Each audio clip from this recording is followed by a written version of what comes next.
திருப்பத்தூர் மாவட்டம் வாணியம்பாடி அருகே இருசக்கர வாகனத்தில் சென்றவர்கள் மீது கார் மோதி 200 மீட்டர் தூரம் இழுத்து சென்ற விபத்தில் இருவர் பரிதாபமாக உயிரிழந்துள்ளனர். இதுகுறித்த கூடுதல் தகவல்களை செய்தியாளர் ராஜேஷ் வழங்கிட கேட்கலாம். ராஜேஷ், வணக்கம். விபத்திற்கான காரணம் என்ன? மேலும் விபத்தில் இறந்தவர்களுடைய அடையாளம் காணப்பட்டிருக்கா? என்ன நிலவரம்? வணக்கம்.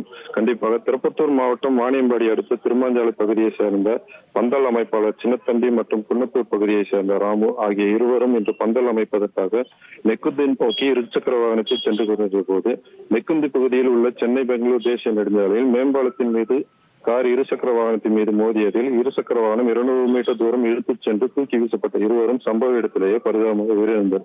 விபத்தை ஏற்படுத்திய கார் அங்கிருந்து தப்பிச் சென்ற நிலையில் உடனடியாக இது குறித்து தகவல் அறிந்து சம்பவ இடத்திற்கு விரைந்து வந்த வாணியம்பாடி கிராம காவல்துறையினர் மற்றும் நெடுஞ்சாலைத்துறையினர் விபத்து உயிரிழந்தவர்களின் உடலை மீட்டு பிரேத பரிசோதனைக்காக வாணியம்பாடி அரசு மருத்துவமனைக்கு அனுப்பி வைத்து விபத்துக்குள்ளான இருசக்கர வாகனத்தை சாலையில் இருந்து அப்புறப்படுத்தி இவ்விபத்து குறித்து வாணியம்பாடி கிராம காவல்துறையினர் வழக்கு பதிவு செய்து நெக்குந்தி சுங்கச்சாவடியில் உள்ள கண்காணிப்பு கேமரா உதவியுடன் காரை தற்போது பிடித்து விசாரணை மேற்கொண்டு வருகின்றனர்.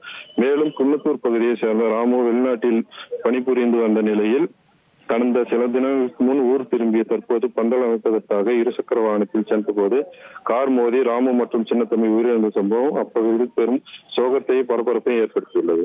விவரங்களுக்கு நன்றி ராஜேஷ். செய்திகளை உடனுக்குடன் தெரிந்து கொள்ள உடனே சப்ஸ்கிரைப் பண்ணுங்க.